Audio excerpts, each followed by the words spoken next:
Como siempre venimos haciendo estos días, vamos a comenzar rezando con la oración del mes misionero extraordinario que ha propuesto el Papa Francisco. Si la tienen por ahí, pues si no, la escuchan y se unen. Padre nuestro, tu Hijo unigénito Jesucristo, resucitado de entre los muertos, encomendó a sus discípulos el mandato de id y haced discípulos a todas las gentes. Tú nos recuerdas que a través de nuestro bautismo somos partícipes de la misión de la Iglesia. Por los dones de tu Santo Espíritu, concédenos la gracia de ser testigos del Evangelio, valientes y tenaces, para que la misión encomendada a la Iglesia, que aún está lejos de ser completada, pueda encontrar manifestaciones nuevas y eficaces que traigan vida y luz al mundo. Ayúdanos a hacer que todos los pueblos puedan experimentar el amor salvífico y la misericordia de Jesucristo, Él que es Dios y vive y reina contigo en la unidad del Espíritu Santo, por los siglos de los siglos. Amén. La primera evangelización es un acontecimiento del pasado que sigue teniendo vigencia en el presente. En cuanto a acontecimiento del pasado, es un hecho histórico que puede ser reconstruido a partir de las fuentes.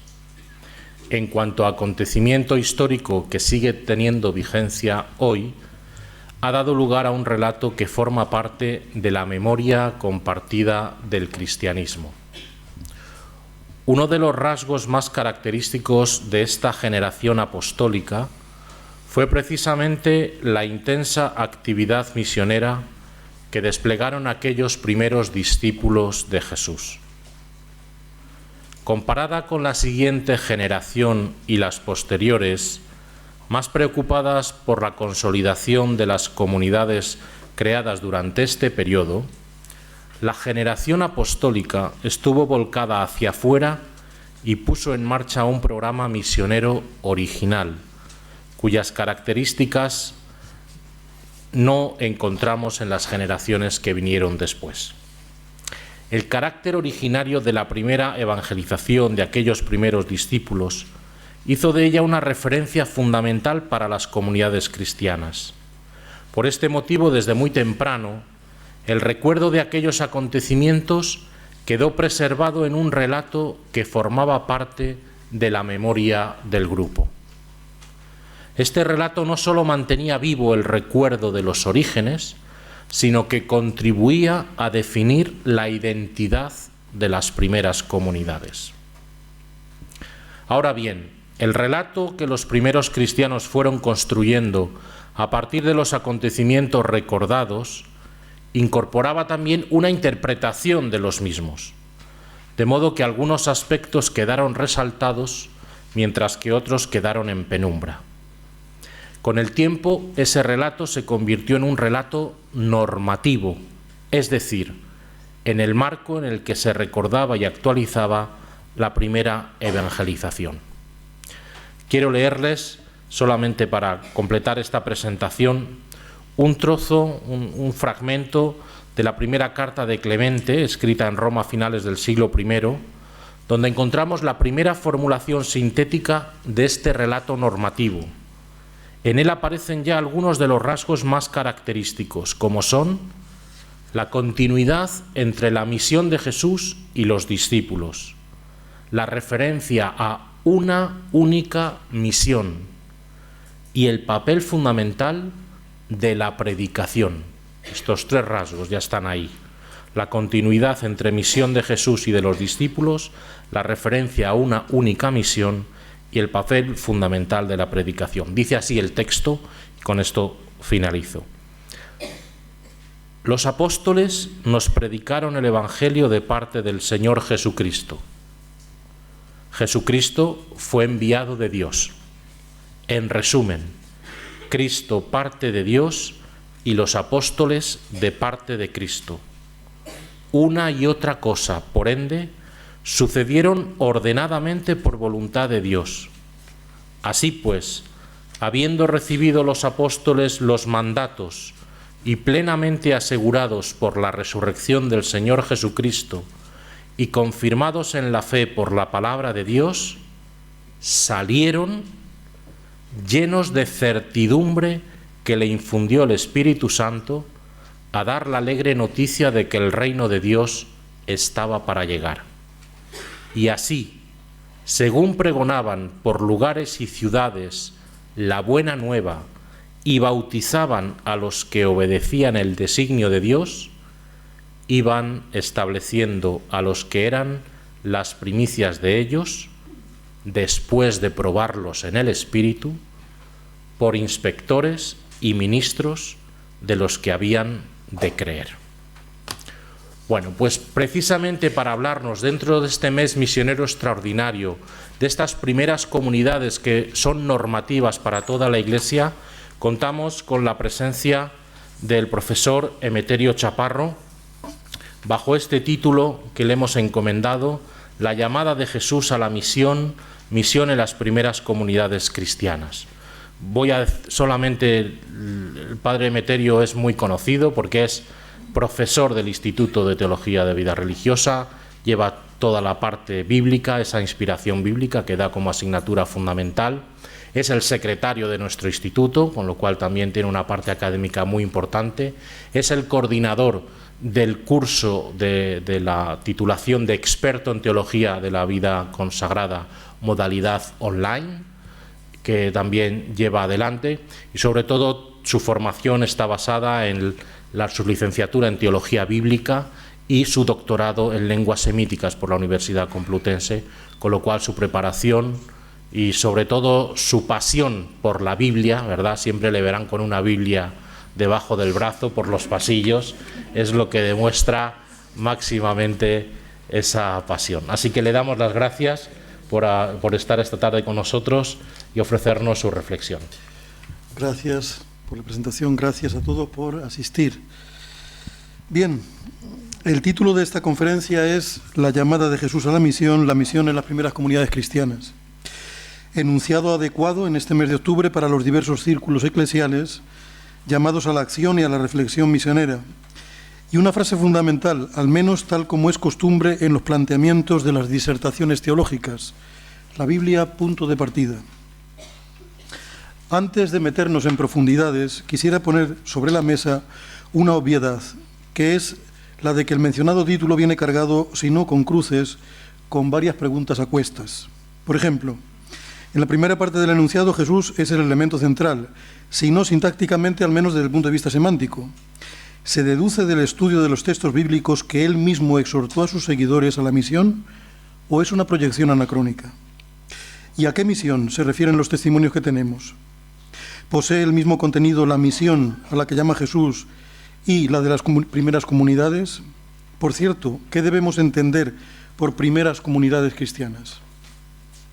En fin, casi podríamos montar todo un curso para ello, y no nos arrepentiríamos si participáramos en él, de darse el caso, por la fuerza que en sí mismas tienen las historias de la Biblia. A un aficionado se le despiertan infinidad de atractivos, y si se trata de gente que entiende, cuando es suficientemente humilde, el texto bíblico cada vez se hace más necesario. Bueno, pues vamos a ver si podemos dar respuesta a algunas de estas preguntas y conseguimos aclarar al menos un poco el contenido del mencionado título. Para la presentación vamos a intentar valernos de la técnica cinematográfica, al menos en nuestra imaginación, como cuando nos situamos frente a la pantalla para ver una película, de esas que nos muestran un acontecimiento desde ángulos distintos, de modo que nuestra comprensión del mismo no sea uniforme o unilateral. Así, nuestra cámara comenzará mostrándonos un plano general de la época y de las principales inquietudes de las primeras comunidades cristianas, y luego intentará recoger dos planos. El primero, la terminología, como las pistas básicas que el espectador ha de conocer para comprender adecuadamente la acción que va a desarrollarse. En el segundo, el objetivo enfocará la trama principal, la acción de los misioneros de las comunidades y su mensaje. Y al modo como terminan algunas películas, al final, unos fotogramas que sinteticen todo lo que hemos contemplado. Y una cosa que no tengo apuntada aquí: si alguien de los aquí presentes tiene que salir antes de tiempo, por cualquier motivo, porque se aburra, porque no le interese, porque ya se lo sepa, que lo haga con cuidado para no despertar a los que se queden dormidos. Así pues, acomodémonos en nuestras butacas y demos comienzo a la acción. Planos generales, contexto. La época.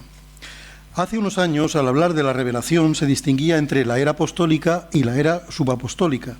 Se pensaba que los libros del Nuevo Testamento habían sido escritos por los propios apóstoles, por lo que la era posterior al Nuevo Testamento fue denominada de ese modo.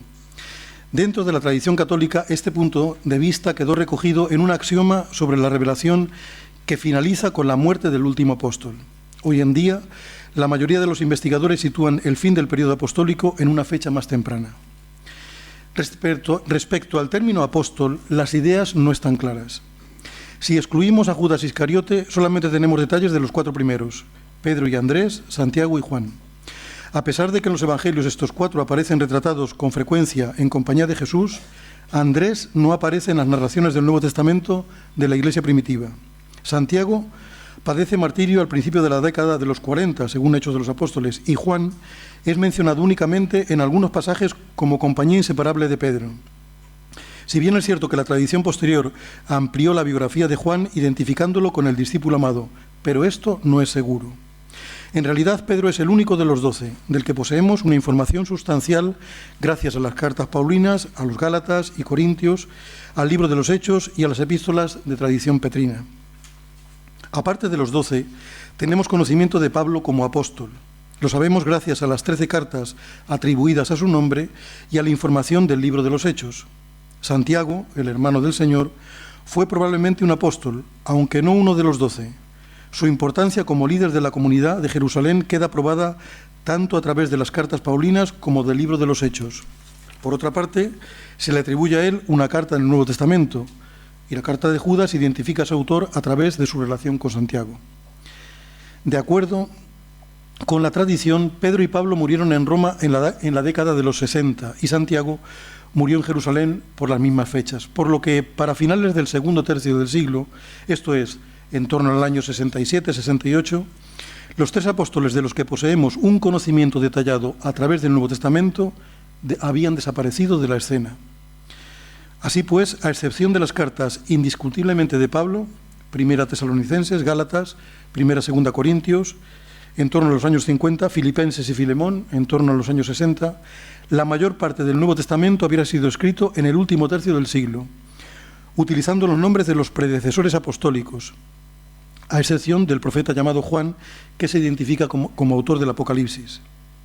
Con respecto a las epístolas deuteropaulinas, las pastorales, las cartas a los Efesios y a los Colosenses y a las epístolas católicas, el hecho de que se haya designado como sus autores a Pablo, Santiago, Pedro, Juan o Judas representa probablemente una llamada a la adhesión apostólica, más que una designación de escritos apostólicos. La situación de las comunidades cristianas. Primero, comunidades paulinas.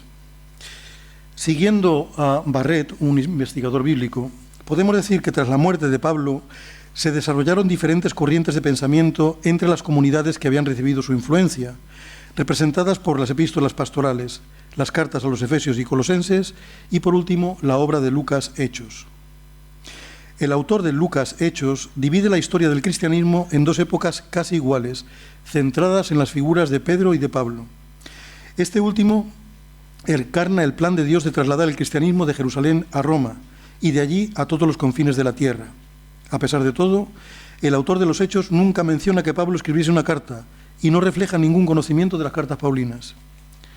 Dentro de la tradición paulina representada por las cartas de Colosenses y Efesios, Pablo es conocido como el apóstol que puede dirigirse a las comunidades con autoridad, como si de hecho fuese uno de los apóstoles sobre los que se fundó la Iglesia. De esta forma, mientras que el autor de Lucas Hechos y el de Efesios han continuado más allá del pensamiento de Pablo, uno lo hace en aparente independencia de los escritos del autor y el otro lo ha hecho de tal forma que manifiesta una marcada dependencia de ellos. Si además tenemos en cuenta la relación con el judaísmo, en Efesios dicha relación parece haberse resuelto de forma pacífica. Para el Pablo de los Hechos, los judíos, sin embargo, nunca verán, oirán ni entenderán. Están permanentemente cerrados a la palabra de Dios. En otras palabras, en las diferentes comunidades a las que se dirigen estos escritos pospaulinos, debe haber habido diferentes visiones sobre las relaciones futuras entre judíos y gentiles. Ambas posturas se distancian de la ya histórica de Pablo en la carta a los romanos, que sostiene que los gentiles fueron convertidos para despertar los celos de los judíos y con el fin de que los mismos judíos se convirtiesen. Comunidades del discípulo amado. Podemos encontrar cierta similitud entre el cuarto evangelio y las cartas a Colosenses, Efesios, en términos de una alta cristología, en la que se subraya la preexistencia divina de Jesús. Este criterio, sin embargo, distinguiría Lucas Hechos del cuarto evangelio, ya que la preexistencia no aparece explícita en los escritos de Lucas. Con respecto a la relación con el judaísmo, el cuarto evangelio difiere claramente de las otras tendencias paulinas a las que nos hemos referido. En Juan, los cristianos han sido expulsados de las sinagogas. Los judíos constituyen virtualmente otra religión, o incluso peor, ya que tienen por padre al maligno.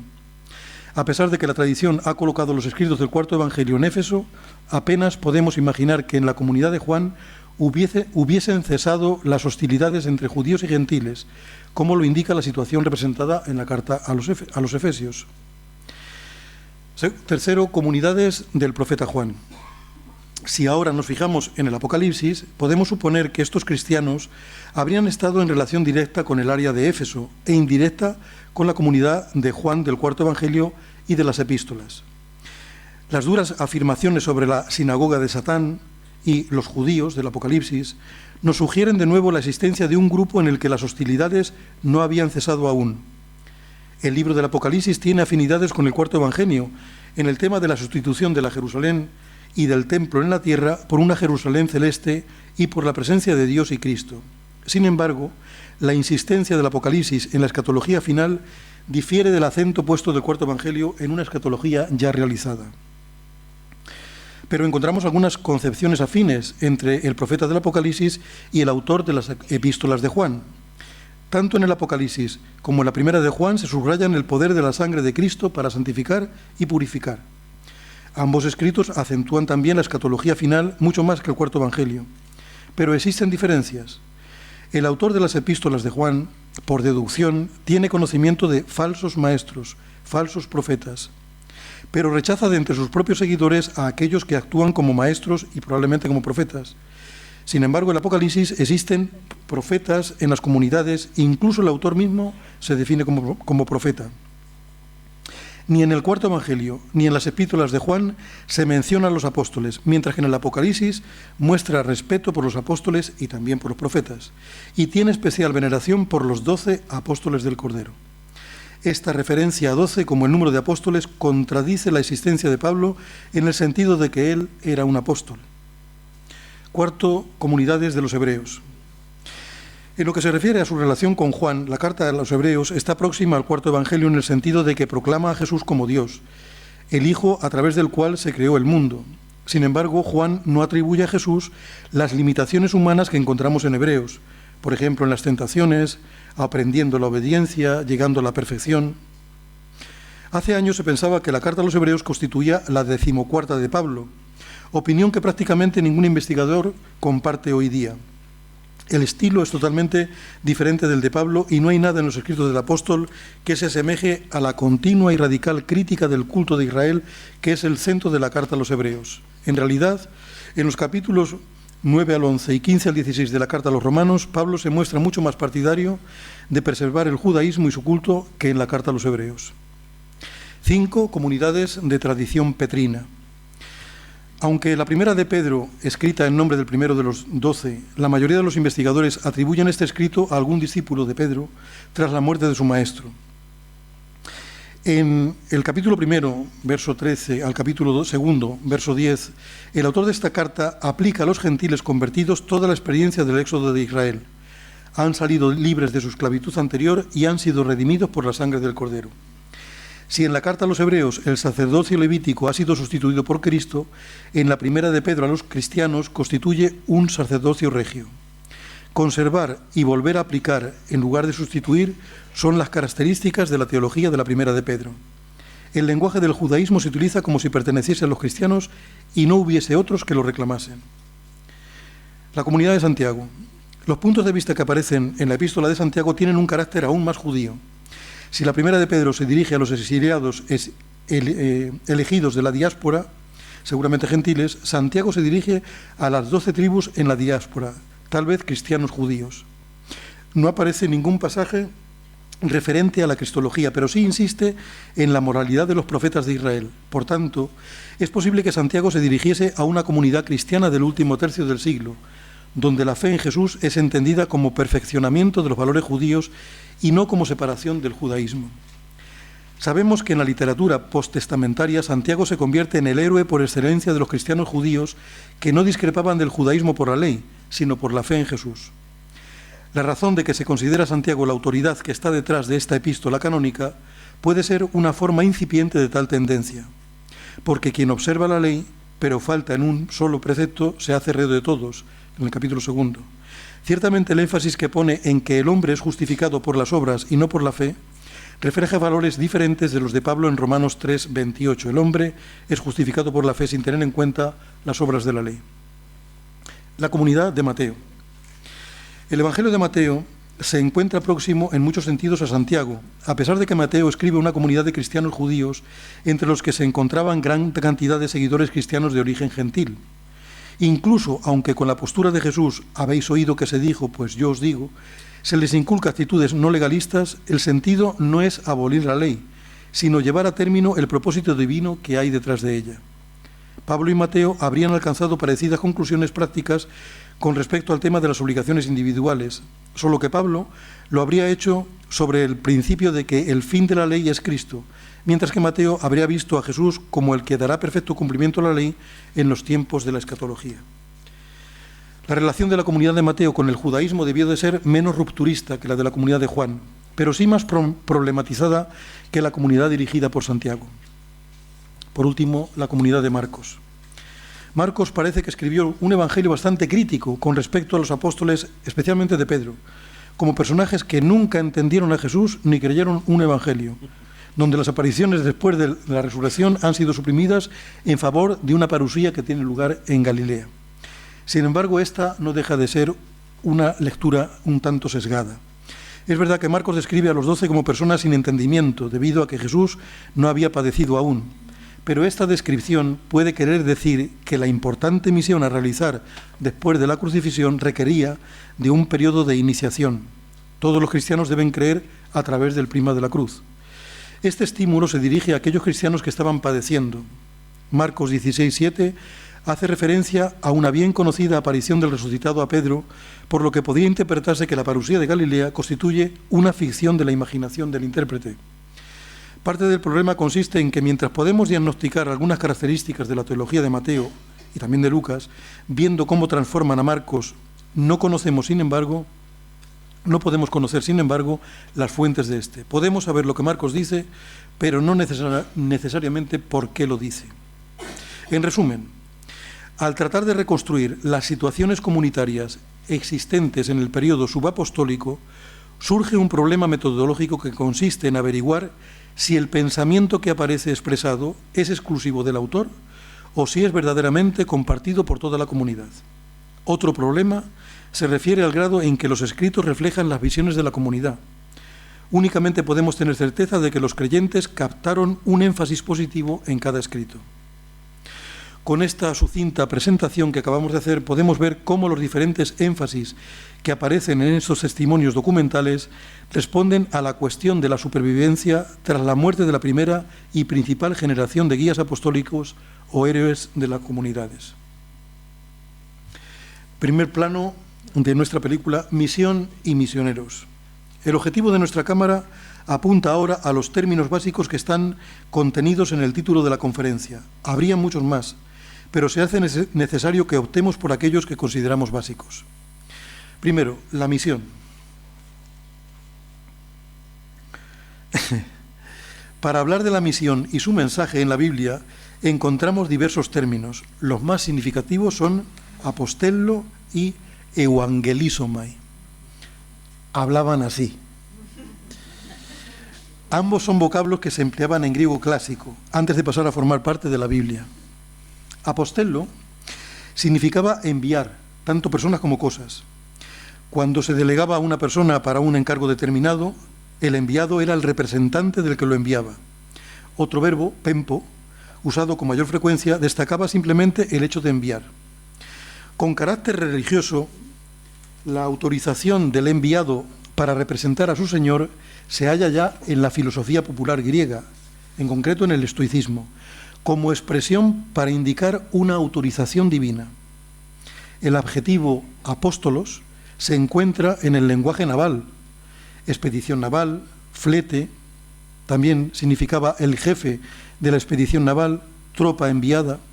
Será más tarde, en torno al siglo I, cuando el término apóstolos adopte la concepción oriental de enviado como mediador de la revelación divina.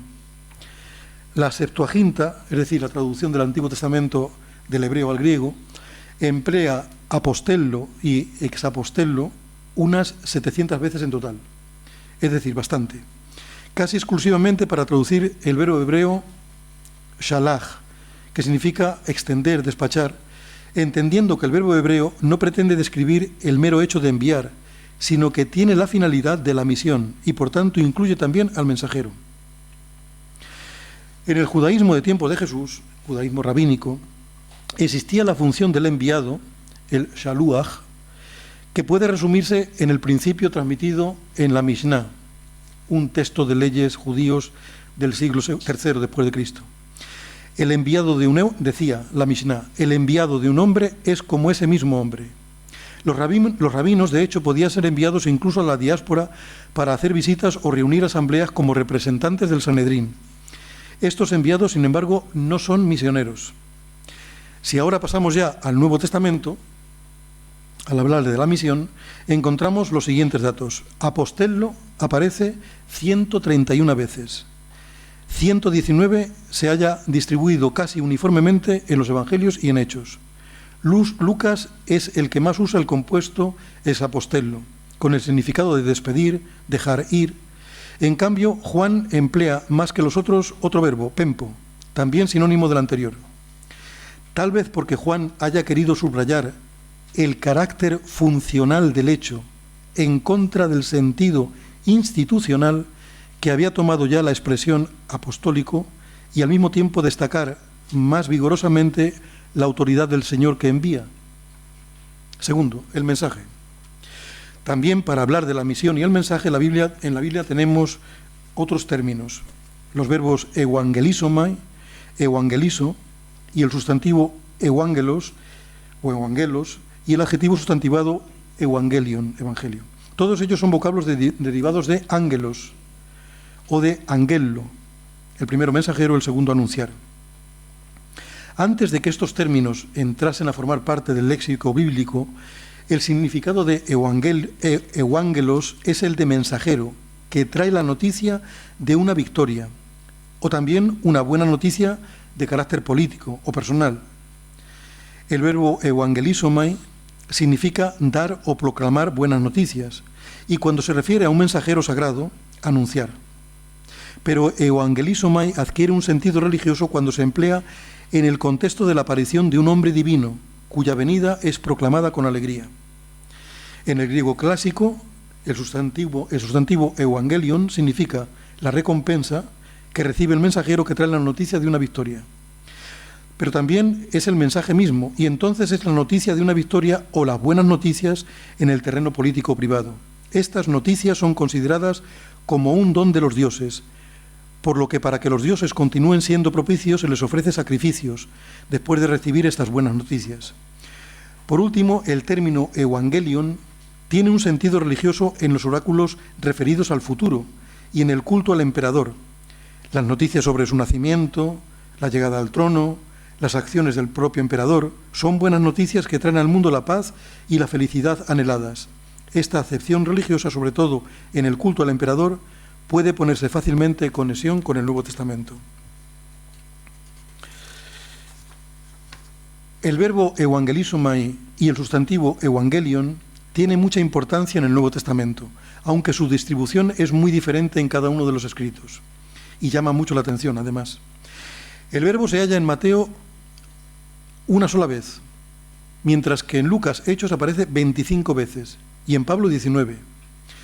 El sustantivo, Evangelion, se encuentra 7 veces en Marcos, 2 en Lucas y 52 en Pablo. Sorprende el hecho de que ni el verbo ni el sustantivo aparecen en Juan. No obstante, estos conceptos se expresan en estos escritos, en los escritos de Juan, con otros términos como martireo, testimoniar, o martiría, testimonio.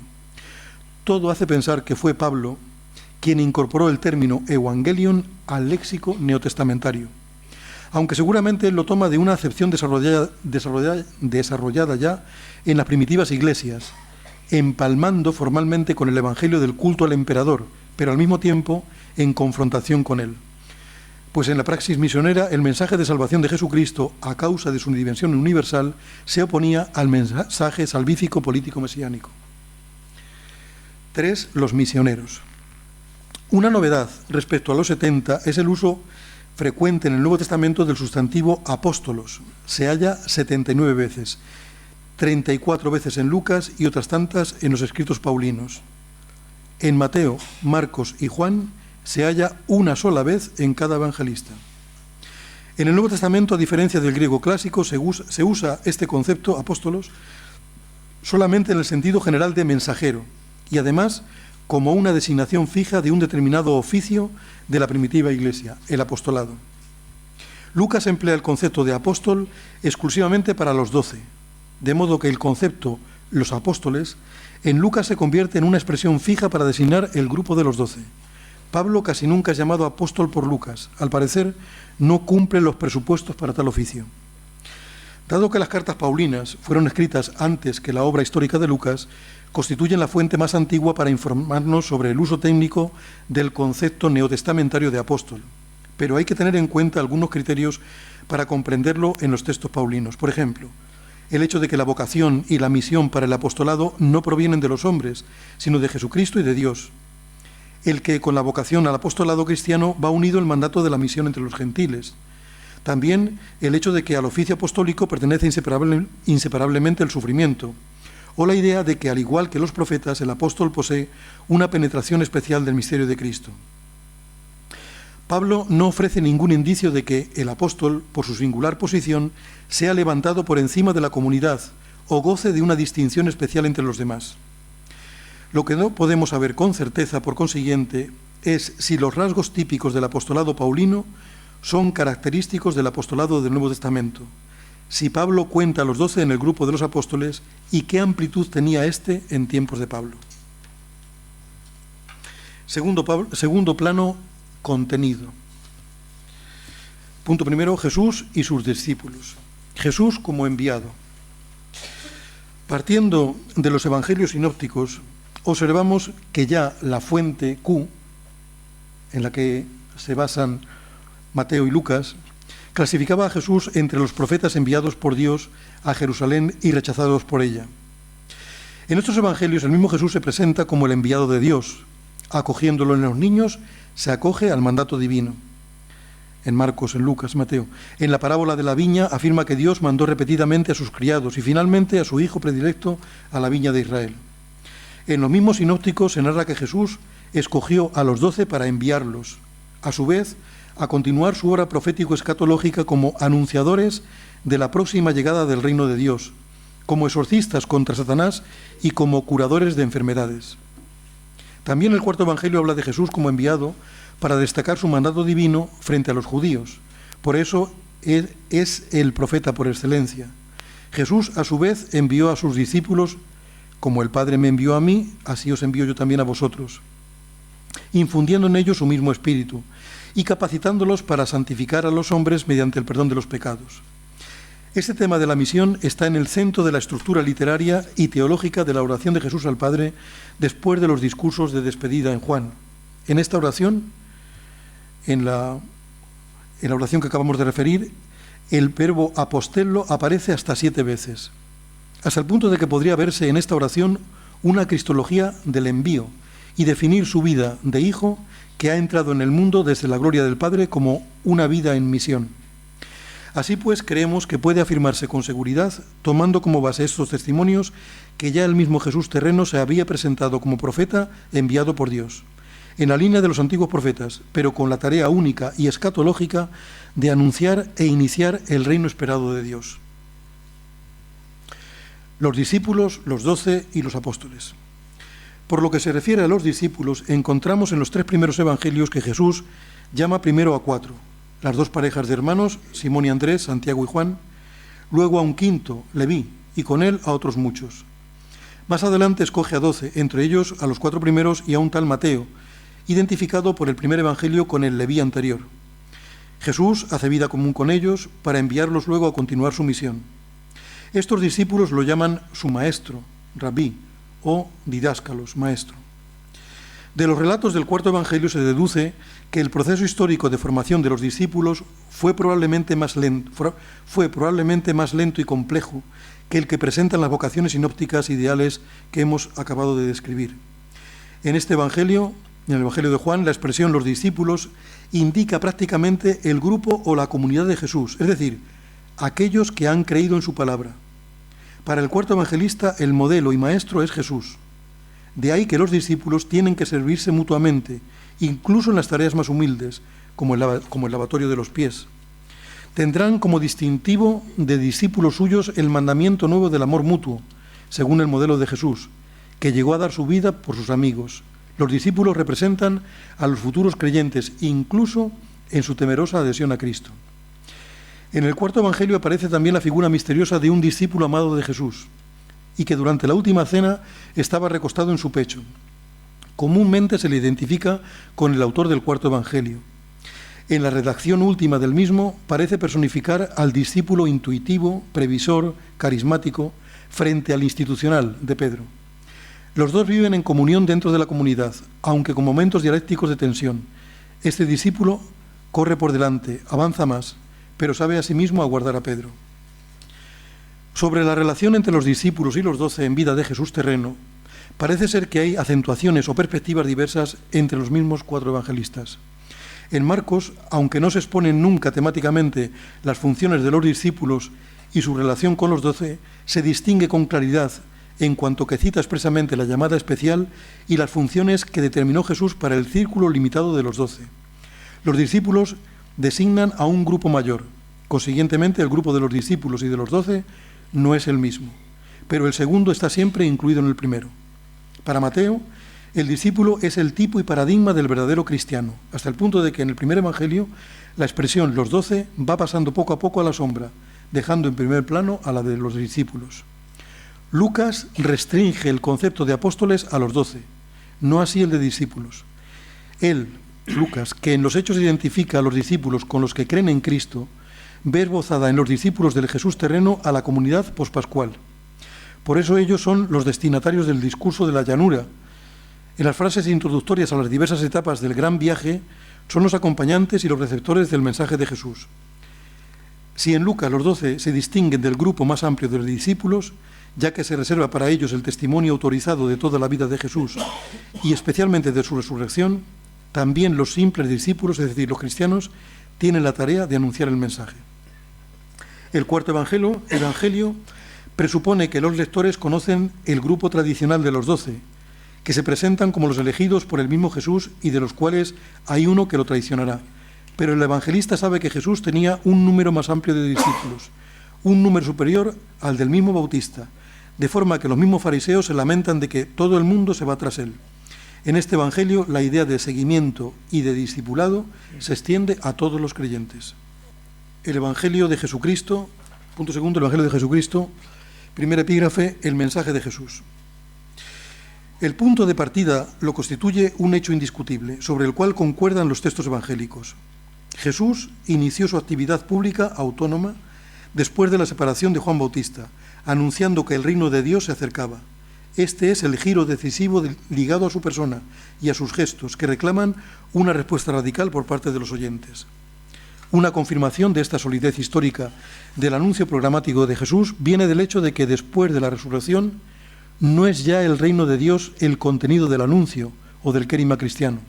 Pablo, que apela a la tradición de la primitiva Iglesia, anuncia a Cristo Jesús, crucificado por nuestros pecados según las Escrituras y resucitado al tercer día según las Escrituras, constituido y revelado por Dios como su Hijo. Así pues, el anuncio del reino constituye el elemento característico de la proclamación histórica hecha por Jesús. Es un alegre anuncio o mensaje de alegría en favor de los pobres y de los pecadores.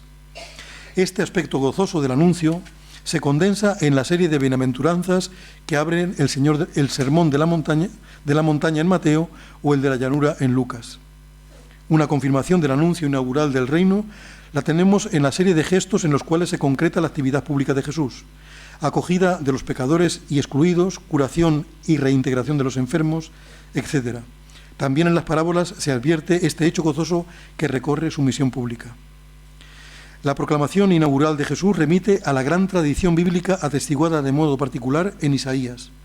En los textos de Isaías 52:7 y 61, 1 al 2, la salvación inaugurada por la intervención eficaz de Dios, que instaura su reino o envía al profeta mensajero a cambiar la condición de su pueblo, se formula con el lenguaje de buena noticia.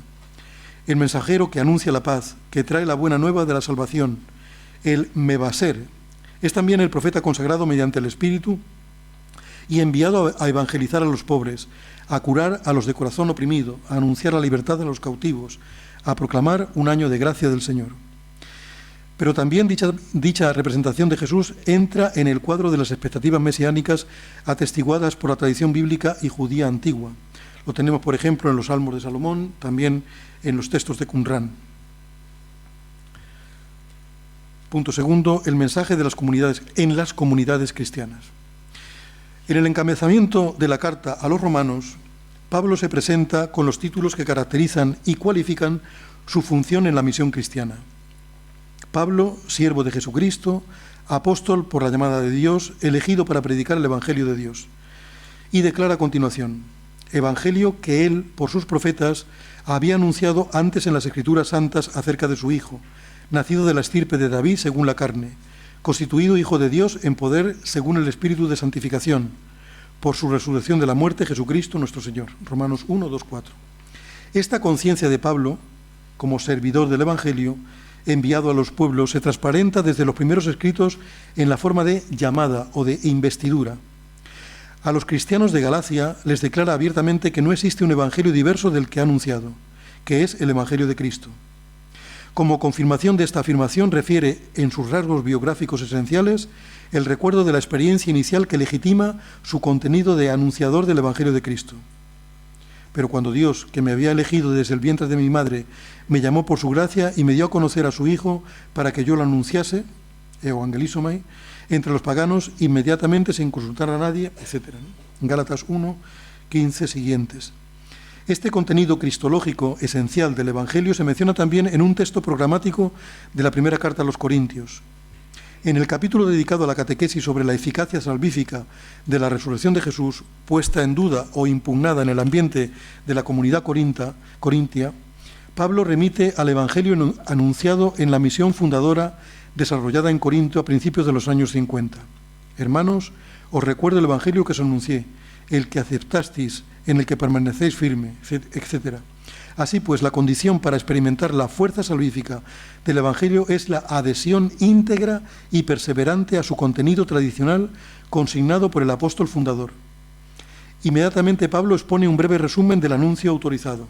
Os transmití en primer lugar lo que a mi vez recibí, que Cristo murió por nuestros pecados, que fue sepultado, que resucitó el tercer día, 1 Corintios 15, 3 en adelante. Ante el riesgo de fraccionamiento que reduce a Cristo a uno de tantos jefes o misioneros fundadores, Pablo recuerda cuál es el contenido central del querigma cristiano: la cruz de Cristo y la palabra de la cruz, en contradicción con la doble expectativa religiosa de los paganos, que buscan al Dios sabiduría, y de los judíos, que piden los signos de Dios. Pablo afirma en Corintios: nosotros predicamos a Cristo crucificando, escándalo para los judíos, necedad para los paganos. El contenido del Evangelio, Jesucristo, Hijo de Dios, crucificado, resucitado, establece el método de la actividad misionera de Pablo y de sus colaboradores. Si el Evangelio es el anuncio de la cruz, esto no se puede hacer más que con la lógica de la cruz.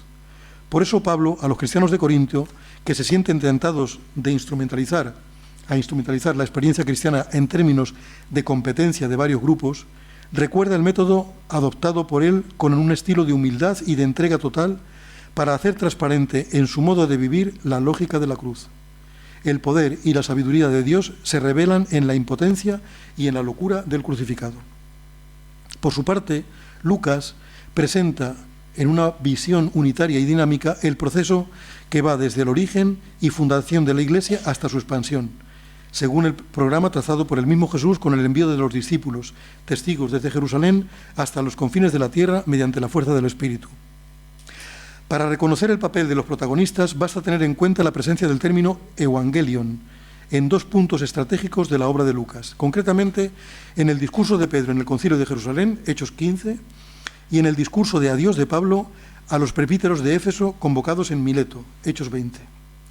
El primer episodio representa el vértice de un proceso de evangelización en el cual los paganos convertidos son reconocidos como miembros de pleno derecho del pueblo mesiánico.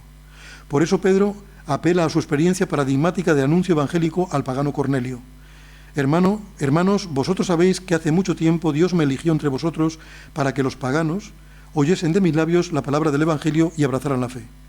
Pablo, en su último discurso antes de su pasión, que comenzará en Jerusalén, traza un cuadro sintético de su actividad misionera y pastoral. Pero a mí no me preocupa mi vida, ni la juzgo estimable con tal de acabar mi carrera y cumplir el ministerio que he recibido de Jesús, anunciar la buena nueva, la gracia de Dios. Pablo es el protagonista que por la iniciativa eficaz de Dios lleva a cumplimiento la obra salvífica de Jesús, anunciando el Evangelio hasta los confines de la tierra, es decir, la capital del imperio, Roma. Pedro, representante de los 12, que constituye el nexo histórico entre Jesús y la Iglesia, es el animador de la misión evangelizadora en Jerusalén y en Judea. La misión evangelizadora se dilata gracias a la obra de Pablo y de sus colaboradores, Bernabé, Silas, Timoteo. Al lado de estos primeros protagonistas, hay otras personas que difunden la palabra de modo espontáneo. Entre ellos se distingue el grupo de los cristianos de lengua griega, forzados a abandonar la ciudad de Jerusalén después de la persecución que se desencadena con la muerte de Esteban. En este grupo se distingue Felipe, el cual lleva el Evangelio a la zona de Samaria con un notable éxito, prosiguiendo luego a lo largo de la costa mediterránea. En la tradición de Hechos se le conoce como el evangelista, que acoge en su casa de Cesarea a la comunidad cristiana local. El anuncio hecho por los varios protagonistas de la misión cristiana concuerda esencialmente, aunque las fórmulas a las que se recurre, en concreto Lucas, varían según los contextos. Los discípulos históricos de Jesús en Jerusalén, los apóstoles, enseñan y anuncian en el templo y en las casas a Jesucristo. Felipe, administrador de Candace de Etiopía, partiendo de la Escritura, le anuncia la buena nueva de Jesús. Los misioneros que llegan a Antioquía anuncian al Señor, etc. Y fotogramas finales. Hoy día, a modo de síntesis y de recopilación de lo dicho hasta ahora. En primer lugar, hoy día no es posible esclarecer la oscuridad que se cierne sobre los comienzos del apostolado cristiano. Las concepciones del apostolado son diversas en los escritos del Nuevo Testamento. Sea cual fuere el camino elegido para comprender estas diversas interpretaciones desde su contexto histórico, en ninguna parte se puede llegar a resultados sin hipótesis. Segundo, se puede admitir como un hecho irrefutable que en sus orígenes el mandato misionero estuvo unido esencialmente con el apostolado de la primitiva Iglesia. Pero si pensamos que los 12 discípulos, con su significación escatológica, estuvieron ligados a Jerusalén casi de un modo fijo, entonces es muy poco probable que Jesús mismo los haya constituido como apóstoles en el sentido en que se entendió posteriormente este oficio. Tercero, en la época posterior a Pablo, cuando los 12 fueron considerados cada vez más como los únicos portadores legítimos del mensaje de Jesús por haber visto a Cristo, y a medida que se imponía la opinión de que ellos habían sido los primeros evangelizadores de los paganos, se llegó a la atribución del título de apóstol a todo el grupo de los 12. Posiblemente se debe a Lucas el haber reducido finalmente el título de apóstol a los 12 para hacerlos garantes de la verdadera tradición. Cuarto, haya sido o no este el camino recorrido, una cosa parece clara. En ninguna parte delata el Nuevo Testamento una comprensión del apostolado como un oficio eclesiástico institucionalizado y transmisible. Los diversos enunciados permiten más bien afirmar que la aceptación y transformación del concepto de apostolado por la comunidad primitiva ha contribuido esencialmente hasta que se concluyó la formación del canon y contribuyó a garantizar la continuidad de su tradición. A la función del apostolado se debe el que se haya conservado el vínculo de unión entre el crucificado y el exaltado, entre el Jesús histórico y el Cristo de la fe. Quinto, aunque el concepto de evangelion es subrayado y desarrollado de muy diversas maneras en el Nuevo Testamento, se refiere siempre al mensaje de la salvación proclamado verbalmente y nunca de algo meramente escrito. Este mensaje anunciado verbalmente es único. Sexto, los autores de los escritos que forman el canon cristiano han tomado del léxico griego el término evangelio para transcribir la buena noticia que ha cambiado de modo único y decisivo la suerte de la historia humana. Lo que era el evangelio para el mundo greco-helenístico, la victoria militar o los recuerdos de la carrera imperial, es ahora la proclamación del acontecimiento gozoso de Cristo, fuente de paz y de salvación para todos los hombres. Esta es la sustancia del anuncio que proclaman los misioneros cristianos al recorrer las ciudades del imperio. Séptimo y último, los misioneros cristianos y luego los autores de los evangelios pudieron presentar y designar el acontecimiento de Jesucristo, Señor y Salvador universal, como evangelio, porque Él fue el primero en proponerse como el mensajero de la alegre nueva, dando la buena noticia del reino de Dios a los pobres, llevando así a su cumplimiento la gran esperanza bíblica de la salvación prometida por Dios para los últimos tiempos. Fin de la película. Muchas gracias por la atención.